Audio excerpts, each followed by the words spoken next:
To introduce the caboose of the evening, my mentor, dietitian Cynthia Reddick, who's going to talk about your tube, your choice, navigating home tube feeding, selecting the right options, and advocating for yourself. I'll pass it over to you, Cynthia.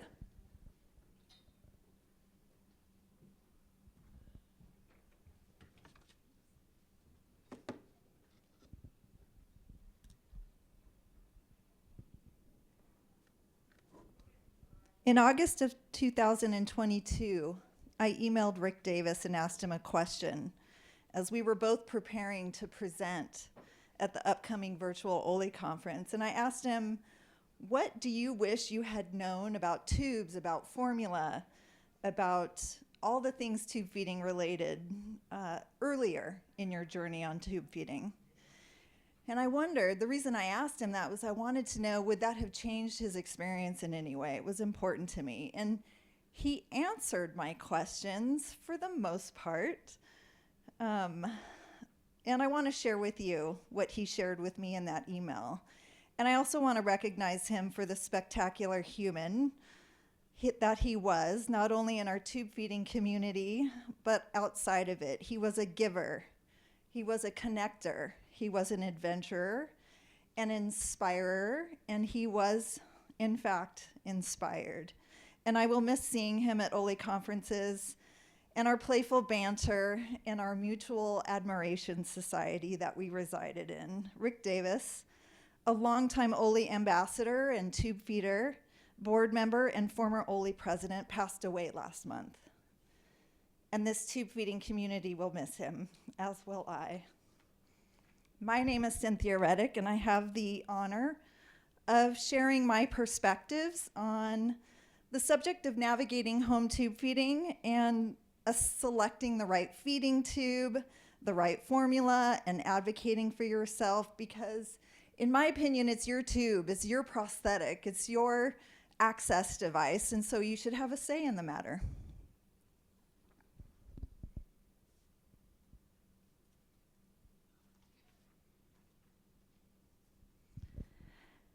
So let's get back to Rick and some of the things that he shared with me about what he had learned. He shared that he learned that he could get a low-profile feeding tube. I had a choice in the type of formula that I used, and not only the type of formula, but the container that it comes in. I had a choice in my home care company, that there are syringes larger than 60 milliliters.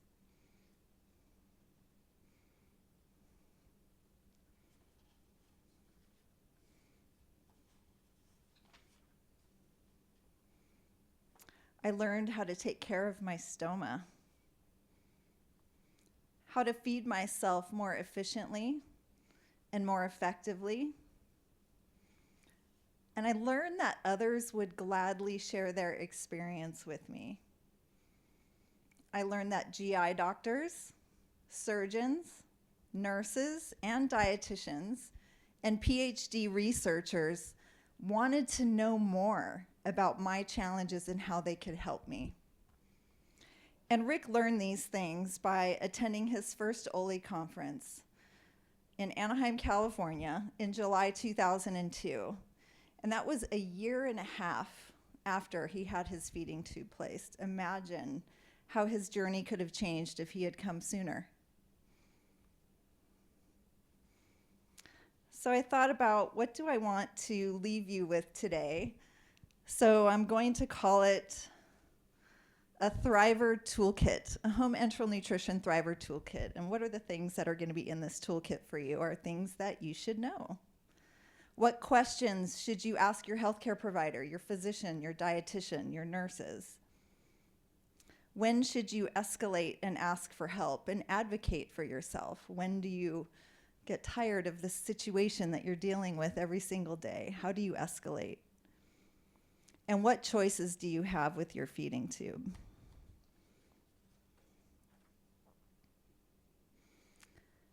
So I don't know if you're aware of this. I know the dietitians know this in the room, but March is National Nutrition Month. Did you all know that? So how convenient that Aspen is happening in National Nutrition Month as well.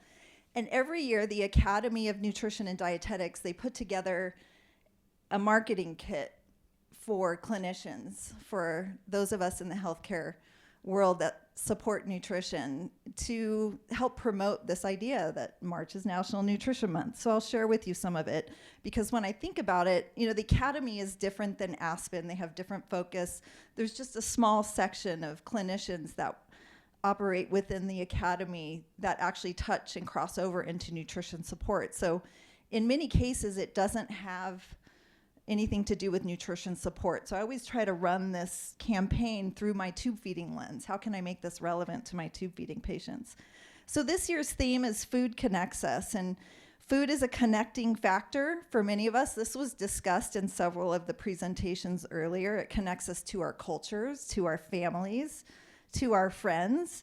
Sharing a meal is an opportunity to learn about the food preparation, grandma's recipes, and who made the food, and where were the ingredients sourced. And we know that health and memories, traditions, seasons all impact the foods that we can access.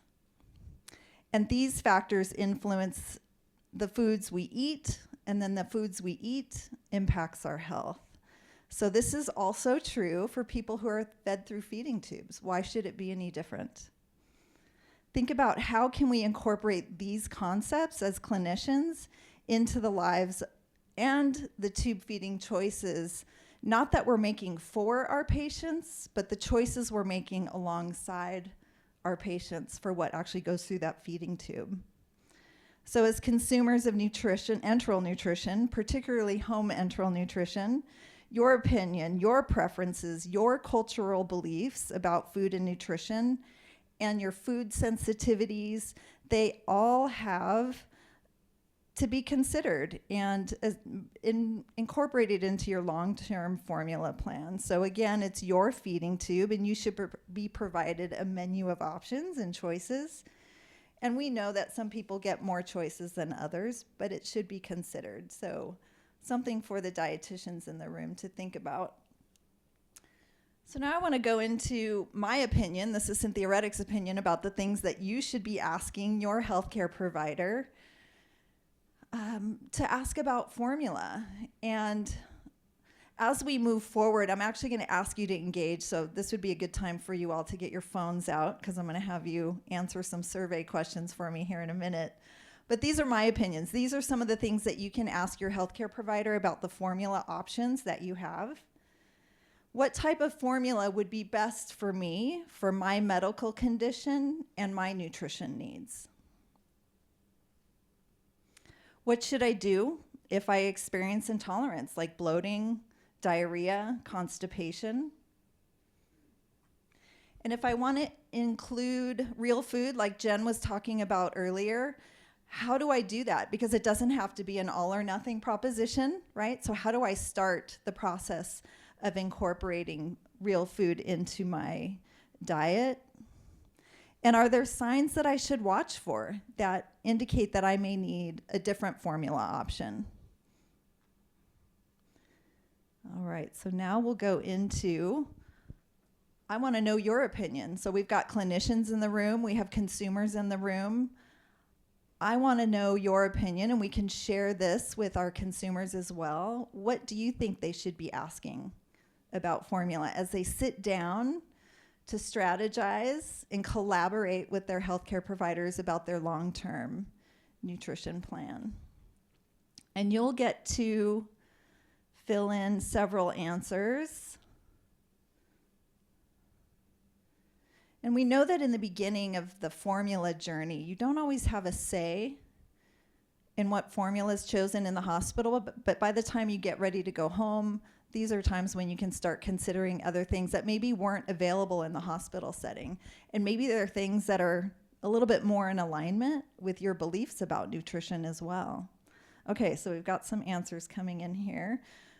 What options do I have? Will my insurance cover the cost of my formula? That's a really great question as a consumer that you can ask. What are my options? Tell me about, when you're in the hospital and you don't have a feeding tube, you get a menu. What a cool concept for our tube feeding patients. Think about it like a menu of options. Why was this formula chosen for me? Why is this formula the best choice for me? I love that. Can I have input into my formula? Oh, that's so good. Is there something with less sugar? What are the ingredients in my formula? Awesome. Let's go over here. Do I need to supplement my formula to meet my needs? Is there something with less sugar? What are the ingredients? Is there a formula with better ingredients? These are all great questions. Well done. Okay, so let's talk about methods of administration. There's also questions around that. And Jen went through in the last presentation the different methods of administration. So I'm just going to touch on bolus feeding. So bolus feeding, if you have the ability to bolus feed, there's a menu of options for bolus feeding as well. There's a 60 milliliter syringe available. There's actually 100 milliliter syringes available. So bolus doesn't have to look like a syringe feeding. You can direct connect to a carton of formula. That's an option. You can direct connect to a pouch of food from the grocery store shelf, some pureed, in this case, apple mango. And you can direct connect to a reusable pouch. So bolus feeding doesn't have to look like a syringe. And in the home setting, that matters in the home setting because you can demedicalize the experience in the home setting. So this is a question you can ask is, what options do I have with the way that I administer my tube feeding? And then you also have choices with your access device, with your prosthetic. And this was a concept that was, for me, that was born out of right in the middle of a presentation I was doing for Oley several years ago, where I was talking about the different types of tubes. And I just started thinking about it in a different way. And it was really the beginning of a paper that I wrote shortly after that around choosing wisely and choosing an access device that meets the needs of our patients. And I started thinking about a feeding tube the way Medicare thinks about a feeding tube. They call it a prosthetic. So then I started thinking about other types of prosthetics, like a prosthetic arm or a prosthetic leg. If a patient's going to go in and have this prosthetic customized to meet their needs, why don't we think about feeding tubes the same way? We don't always have that choice early in the journey with a feeding tube. You sort of get what you get, and then you get discharged. But later down the road, if that tube's going to be part of your life, you actually have the ability to have a say in the type of feeding tube that you have. So here's some examples. You guys are going to get involved again here shortly, but this is my opinion on some of the questions that you can ask is, why was this feeding tube chosen for me?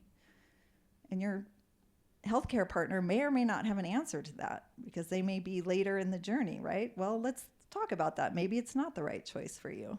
Are there other types of tubes that might be a better fit for my situation?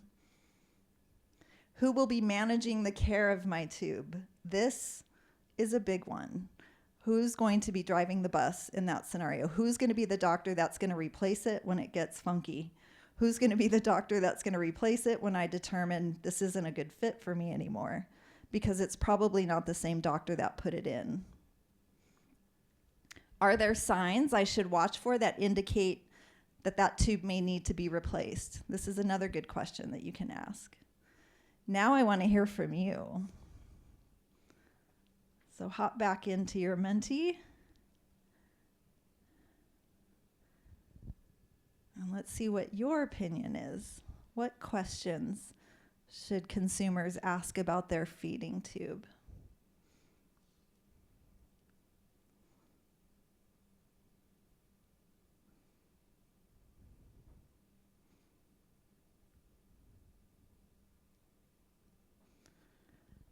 Oh, I like this. How do you measure it for a good fit? Can I get a low profile tube? How is the placement on my abdomen determined? That's such a good question. What do I do if I have a problem with my tube? How often should I replace my tube? Are there less restrictive options available to me? What do I do if the tube falls out? That's an excellent question. Can I get a shorter tube? Yes, you can. These are fantastic. And I'm going to collect these and save them and share them with you guys, right? There's a good one. What materials are used in the tube? Yeah, get curious about your prosthetic. How often does it need to be exchanged? What does tube maintenance look like for different tubes? Great questions. Okay, well now I'll give you some answers or maybe give some background around some of these things, but I can't not talk about feeding tubes. I am a tube nerd. Now I know Lisa Epp is a tube rebel. I've had patients that were tube rebels. You're going to meet a couple of them here in a minute. But let's go over some of the tube basics. So generally when you have a tube placed, the initial time you have what I call a dangler style tube. I learned that term at an Oley conference from a consumer. So that is the language I tend to use.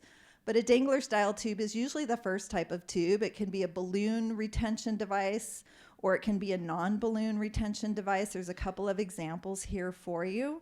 But this is what they look like generally, and they're placed in different departments of the hospital.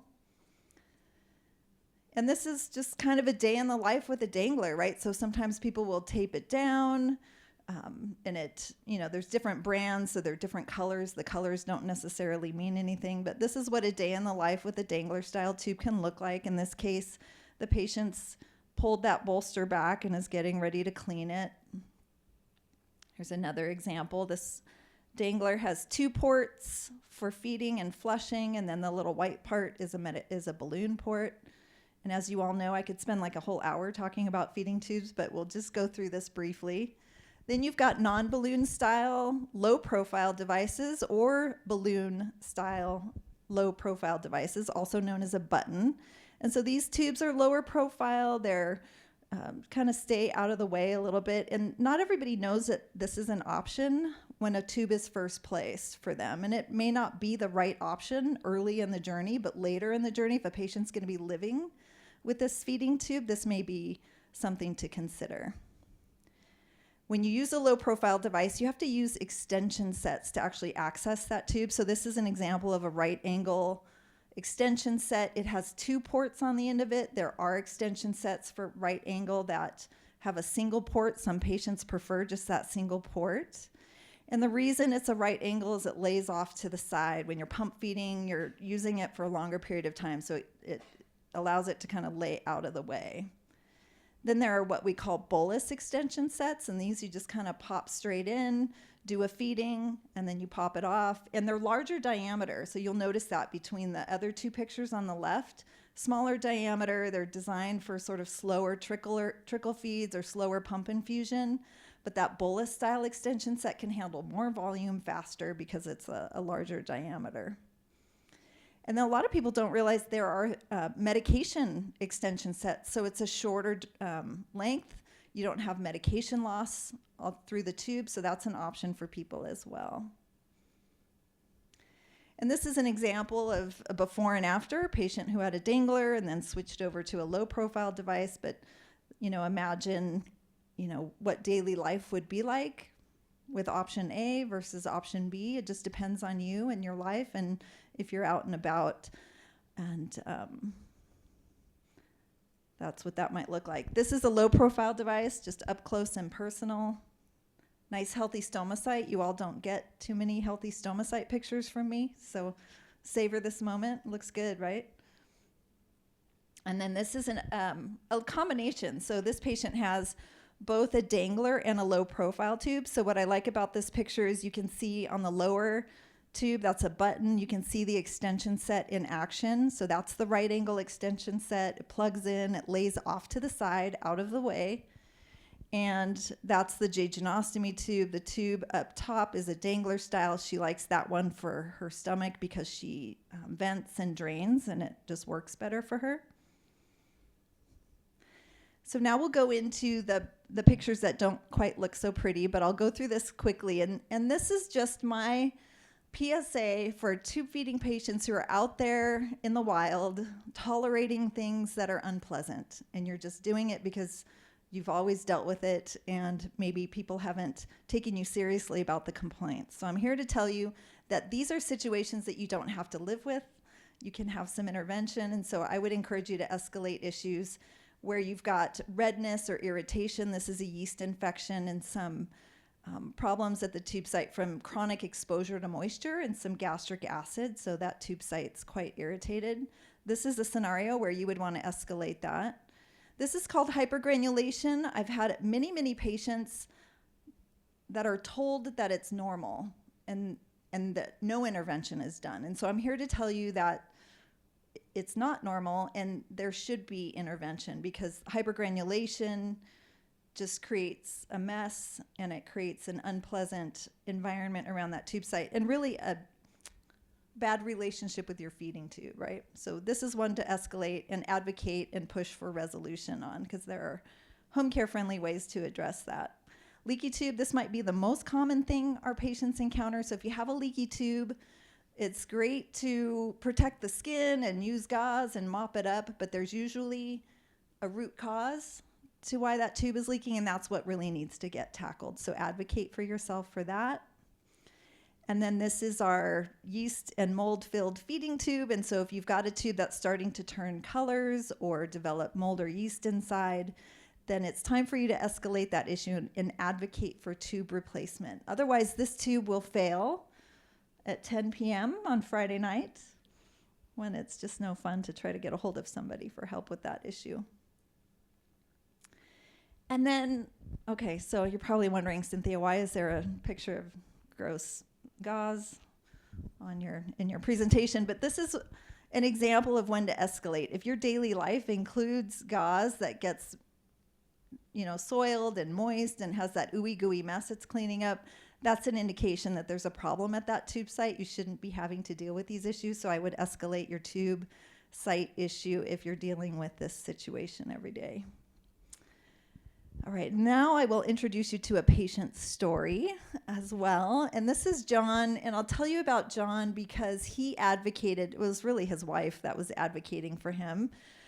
And his complaint was not this tube site. His complaint that brought him into me was a leaky tube site. He was having this chronic leaking problem, and that was leading to hypergranulation and other issues that were going on at the tube site. So after I had him clean it up, I saw there's a yeast infection going on, and then the root cause of the whole thing really was this hypergranulation that was going on at the stoma site. But it was him pushing for resolution for this because his GI doctor had just, a month prior to this had replaced the tube because it was leaking. So the doctor's solution to that was to replace the tube, but didn't really get to the root cause issue. And so these are things that we worked on, but through my collaboration with him, because I had to collaborate with him on the way that he was feeding himself. He was power feeding. He was feeding too fast, too much. And so the formula and the liquids were leaking out around the stoma site. And that was really the root cause of the leaking.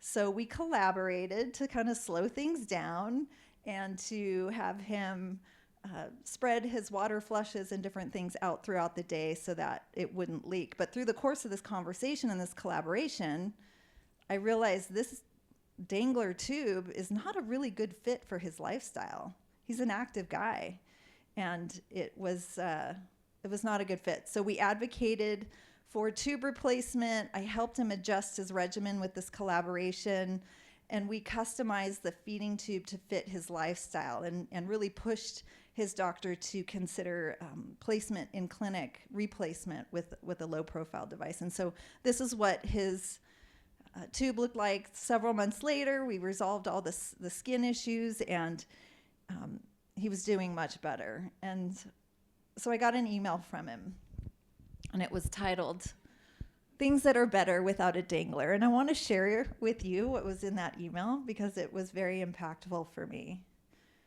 And this is him in his workshop. Okay, so you can imagine a day in his life. He likes to rebuild cars, and he likes to use all these fancy tools and like put holes in things into metal objects, which requires sparky things happening. And he's a engineer by background and enjoys tinkering. But he said that he loved not having to tuck it in my clothes. I never really thought about that as a clinician. What's different is not worrying about getting it caught up in my tools when I'm in the shop. This is also him with his wife in Napa. Not having the tube show under my shirt. He worked full time and worked in the shop, had a rich, robust personal life with friends. Not catching it in my towel when I dry off after a shower. This was an everyday occurrence that got eliminated by switching him over to a low-profile device. This is my favorite. Not feeling like I have a tube at all anymore. I love that. All right, so now we're going to go into our last question, where for the consumers in the room, what questions would you like your healthcare practitioner to ask you about your tube feeding? That's something that I would like to know from the consumer perspective. What would you like to be asked? How would you like to be engaged?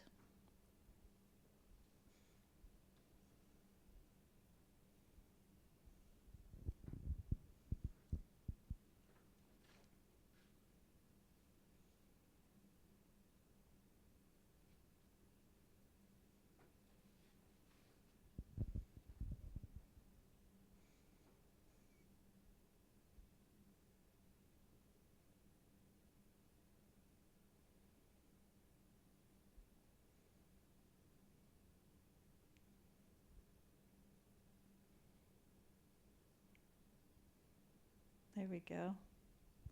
Is low profile even an option? Ask the question.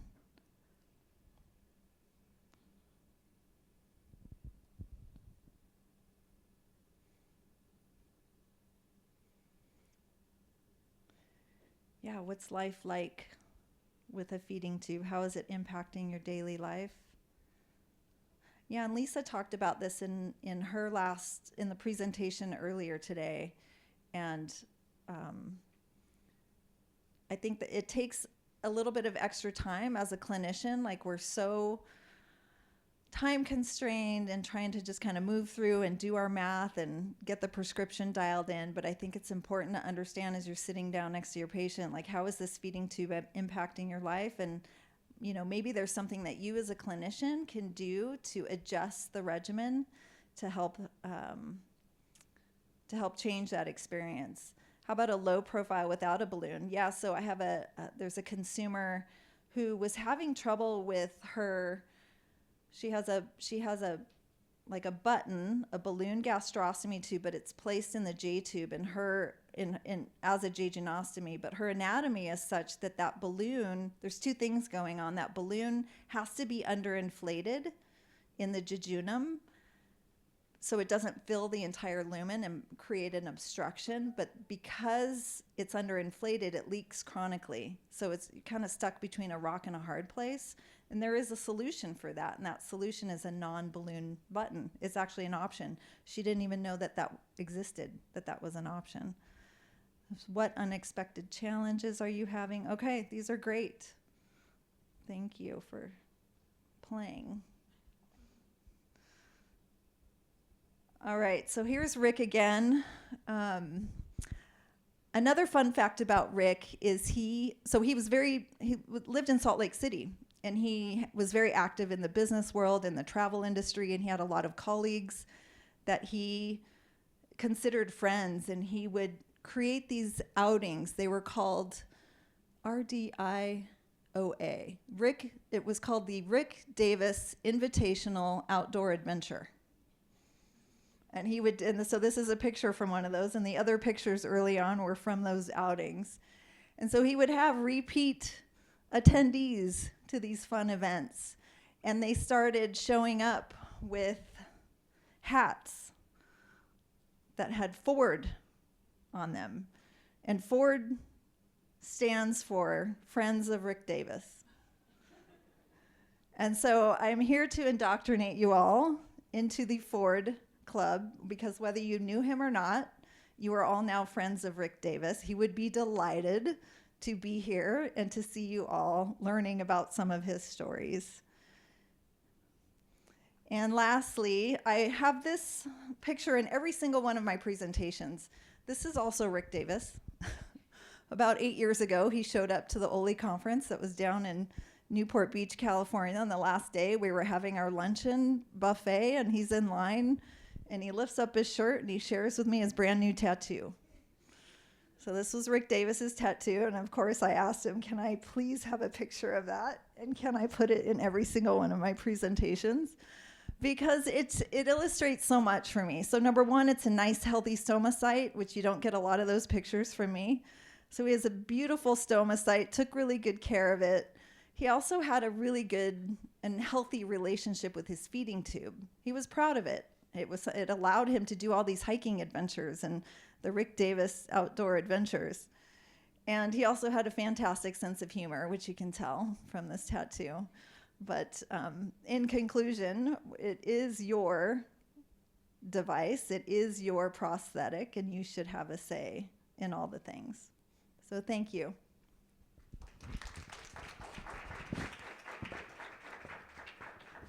Okay, so I guess it's question time. I'm really proud of myself. I gave myself time for Q&A. I don't always do that. I know. We'll open it up for questions. Anyone have a question? I'll come over to you. Oh, yes.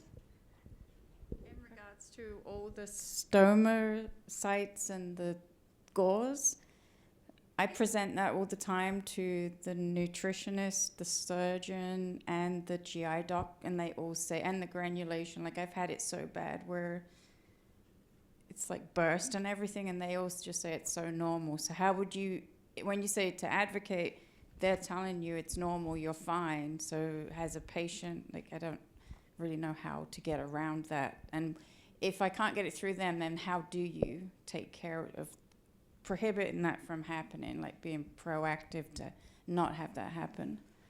Yeah, thank you for the question and for sharing your story. It's something I've heard over and over again. And I would say to continue to push for somebody else who maybe knows better. So if that physician or that dietitian or that nurse is not giving you the support you need around that, I would maybe ask for a wound care nurse. And every hospital has one. Your clinic can refer you to a wound care specialist, but the wound care nurses have a better understanding of what's happening with the wound healing, because that's basically what's happening. It's like wound healing gone awry. And there's usually a root cause to hypergranulation. And like I said, I could spend a whole hour talking about this, but it's either chronic exposure to moisture that will cause it. If you're cleaning with hydrogen peroxide, that's a great way to grow hypergranulation. So you shouldn't use hydrogen peroxide on a stoma site. If the tube is not fitted properly, so if it's a button, it may be too large and so it's moving, or if it's a dangler and that bolster's set back and that tube's sliding in and out, that can cause hypergranulation. And there's another phenomenon, which one of these days I'm going to put in one of my presentations because I have video of it, it's this what I call hyperperistalsis. And if you've got a button in a jejunal access, for instance, the peristalsis will pull that tube in and pops it out, and pulls the tube in and pops it, and it just happens. So, and that's something that can happen while you're sleeping. It can happen during the day, and it's a strange sensation. I've watched it happen. It's very intriguing. But that's could be causing the hypergranulation as well. So what do you do in that situation is feed, that will usually calm down that hyperperistalsis. Either give some water, give a little bit of feeding, and that will calm it down. But then you just have to stay very diligent on that stoma site with care, and there's some home care friendly ways to approach hypergranulation, kind of beat it down. You don't have to have silver nitrate. That's an aggressive way. I'm not a fan of hypergranulation in home care, or excuse me, of silver nitrate on hypergranulation in home care. I like a more passive approach that takes a little bit longer, but it's more friendly in that way. And it could just be you have to do that on the regular. So there's a lot of, it just depends on kind of the root cause. But I would just continue to advocate for maybe somebody else who knows more about the situation. So maybe ask the question, is there somebody on your team that has dealt with this before? Because I don't want to live with it. Right. Yeah.